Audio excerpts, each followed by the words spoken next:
Many photographers are reluctant to try manual exposure mode. Some find this setting to be intimidating. Others simply don't see the point of using it.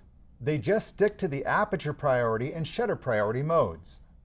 We want you to think of manual mode as the next logical step in controlling the exposure. Manual allows you the greatest control over the outcome of your photographs. The light could shift, momentarily changing the exposure for your subject. A sudden wind could ruffle your subject's hair. You might want a faster shutter speed to catch that movement. You could decide to change your entire composition. Regardless of what happens during your shoot, manual mode can help you bring your ideas to life. In the shutter and aperture priority modes, the camera influences the exposure settings. It meters the light and adjusts the settings as you shoot. You can engage exposure compensation to tailor the settings to your preferences. A-lock will prevent the camera from adjusting the exposure as you shoot. But rather than taking these extra steps, set the exact shutter speed and aperture value you want.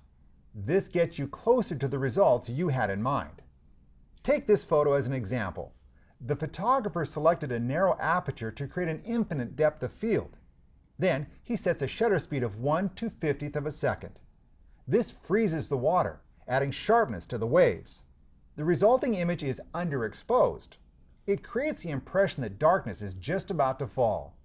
Had the photographer taken this image in aperture priority mode, the results would not have looked the same. The camera would have automatically selected a slower shutter speed to obtain a correct exposure. The photographer would need to engage exposure compensation to obtain results similar to the first image.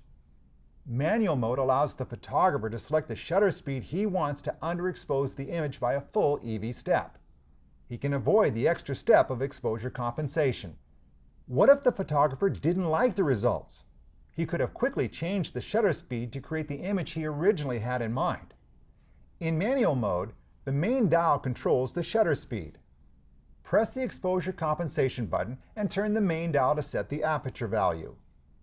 You may need time and practice to get comfortable with manual mode. It is critical that you pay attention to both exposure settings while keeping an eye on the exposure indicator. However, by shooting in manual, you can be assured that the settings you select are locked in place. You won't have to engage exposure compensation just to get the look you wanted.